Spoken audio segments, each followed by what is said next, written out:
All right, so Three Ninjas Podcast, Domino, Hess, Jones, Bobby, and we have a guest on the line, and we have this guest specifically on the line because y'all motherfuckers still playing, right? Election is 2 weeks away. Y'all worried about flies on people's heads, people getting over COVID in 3 days, and Kanye West wants you to write his name on the ballot.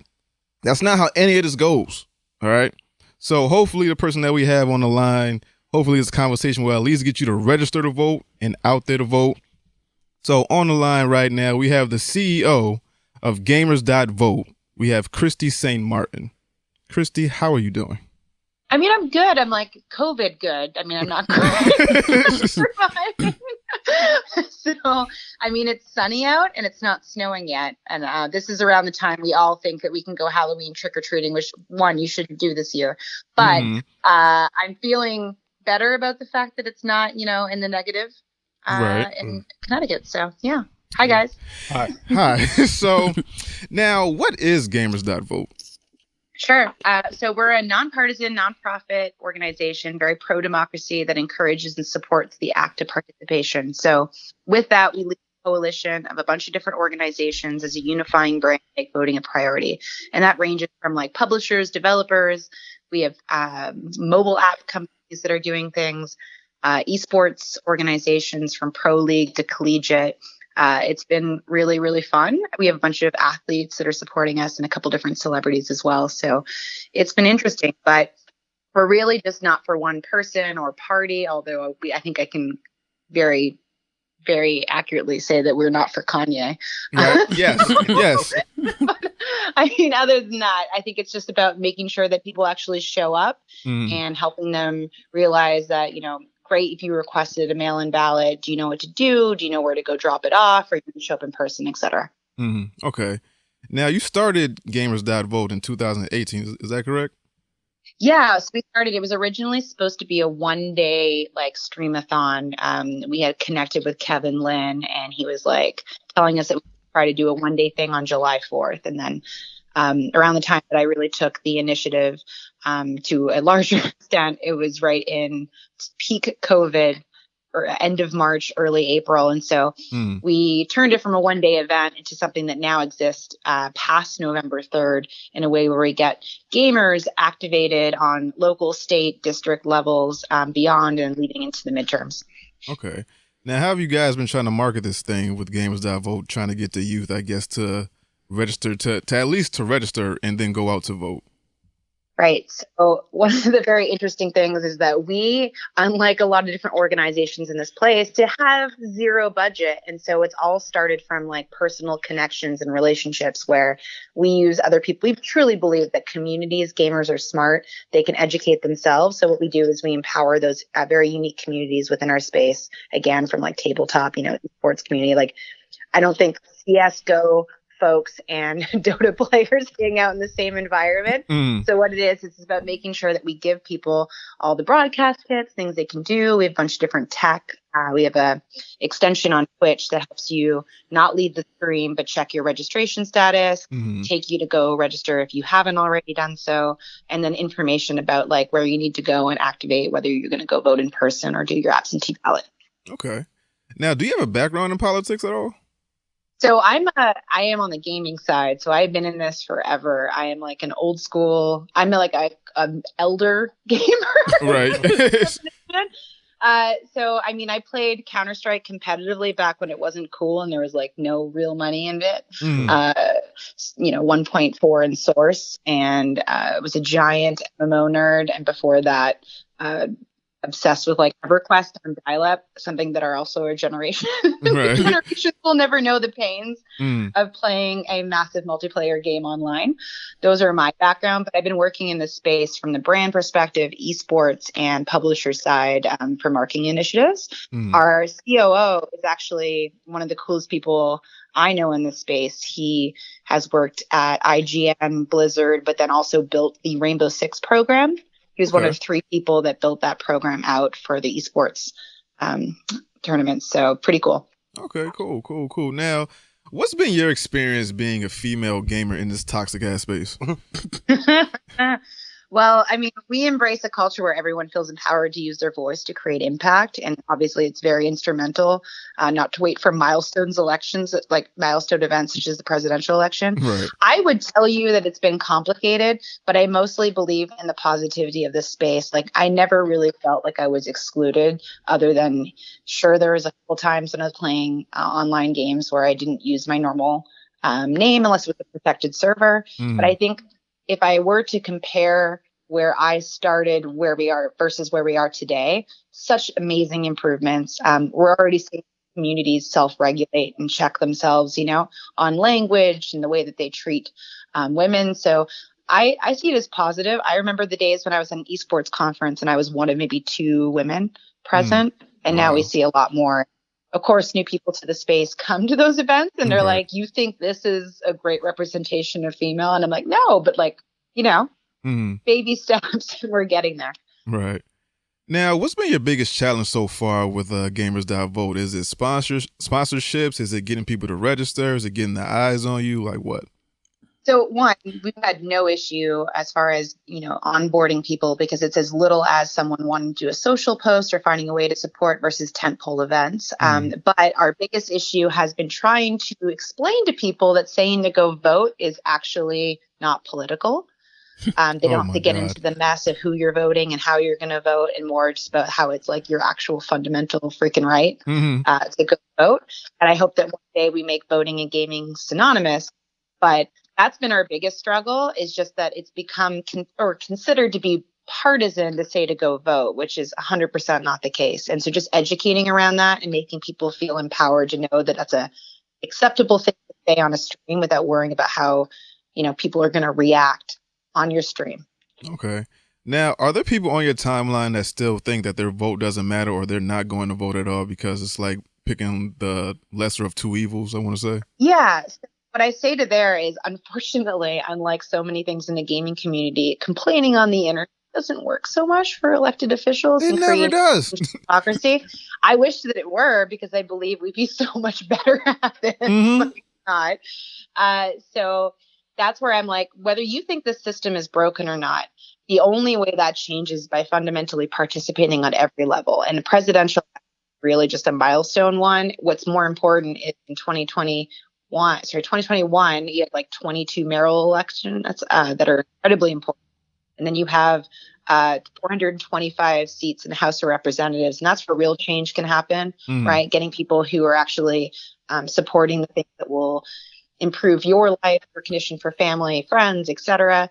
So I hope that overall we start to make those kind of changes. And I'm really excited about this event we have coming up on the 23rd. And we have one that's starting tomorrow. It's a golf tournament that's badass. It's happening in Vegas. But we're partnered with TV for a $40,000 tournament for Fall Guys that all goes to charities in the space. And we're battling each other out. And I hope it's super loud and fun. But hopefully by doing fun things, we explain that it doesn't have to be complicated or messy, and you don't have to argue for your particular candidate of choice to participate and rally other people to use their voice for a change. Right. That's beautiful.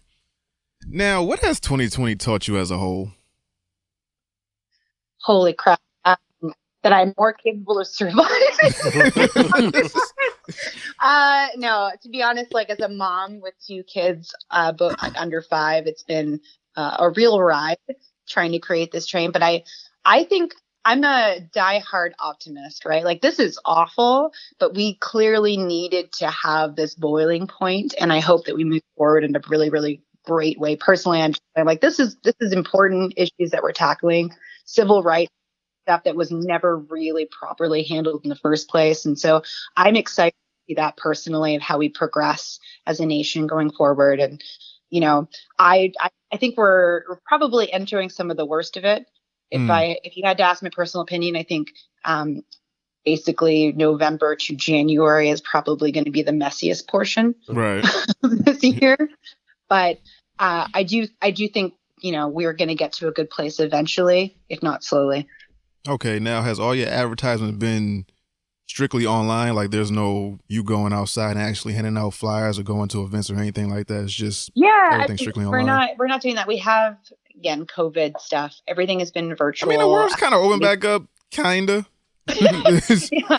Well, for example, this Las Vegas event that we have is a golfing invitational. It's a 2-day tournament where they're playing at Shadow Creek, but then they're also doing a PGA 2K stream tomorrow night at 8 p.m. And we have Seth Curry, Josh Hart, Damian Lee, a bunch of like gaming folks like FaZe Kaz and like Hector Rodriguez, and they're going to do a really cool stream. Nade Shot's involved. It's going to be really, really fun. But I mean, that is actually the first physical event that we've had, right? Like they're being flown on a jet, and this is being handled by the sponsors that are involved for that. But it's a really cool experience for them. And then they're doing a gamers vote stream to try to champion their own communities to go and actually have a plan to vote, because we're left about registering, making sure they actually know what the heck they're going to do this month or early November. Right. Now, after this election is over, are you going to pop up like every 2 to 4 years, or you got a plan to actually keep this going throughout the year? Yeah. So again, like the amount of pivots that I've had to do since July has been interesting. This was never supposed to be the case, and we now know that this is what our hopeful impact is ongoing. So we have a couple different opportunities where we're considering how we can be great in messaging for health and safety as we enter a more difficult time for COVID, with everyone coming home from college, where they're going to come home and probably have some mashed potatoes and pass COVID to grandma. So like, what can we do to help educate our communities around that? And then of course there's vaccine reasons, but I think what we're hoping to do is lead up to those mayoral elections and midterms. All right, so you're going to stay on board with the state and the local elections and, just try to keep pushing that. Now, the deadline for Connecticut is October 27th, correct? Yep, it is. And what's interesting about that is Connecticut is one of the only states where if you didn't register by October 27th, you can go in person to go vote and register at the exact same time, which is incredible, right? Like not all states allow you to do that. Okay, cool. So if you're a procrastinator, you got time, but I'd recommend getting it handled as soon as possible. Let me ask my host, are y'all registered to vote? Yeah, I've been registered to vote since I was 18, dog. When's the last time you voted, though? Last time? Yeah. Okay, I'm just saying a lot of people ain't vote last time. Okay, all right, well... a couple of months ago, whenever that was, right? Yeah. Local. The local election? Yeah.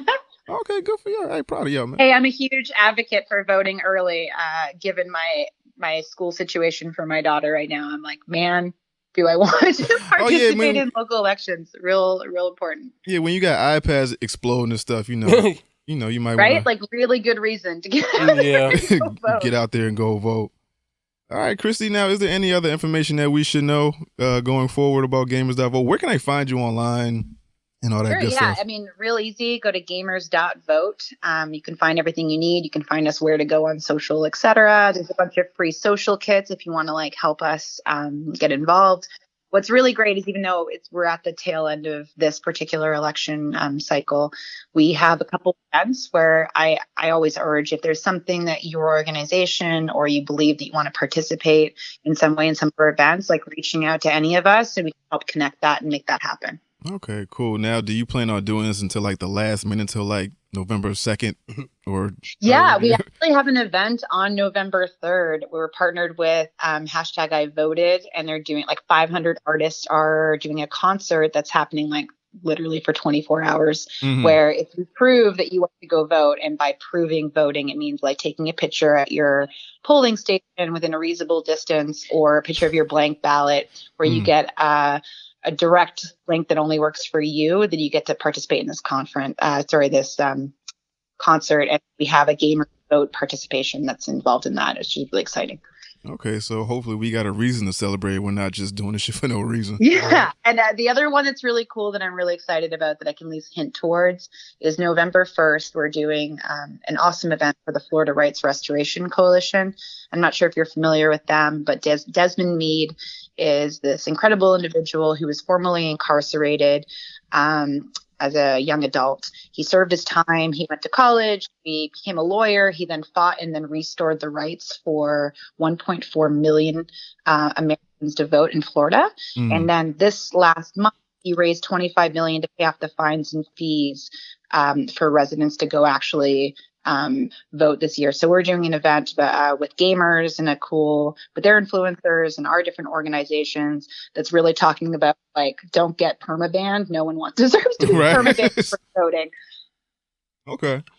All right. Well, everybody get out there and goddamn vote. Go goddamn register to vote if you haven't registered yet. Connecticut, you have until October 27th to go out there and register. Other states, I'm pretty sure it's around that same time. I'm not sure, but look it up in your respective state. Hopefully, if your date is passed, you've already registered to vote. Christie, great talking to you. Hopefully next time we talk to you, we'll have something to actually celebrate and, it'll be on better terms than the fucking world being on fire. Hopefully we won't require masks or any such thing. Yeah, something like that. We actually get you in the studio for something. Thank you guys for having me. No problem. Have a good one. You too. Bye. Bye.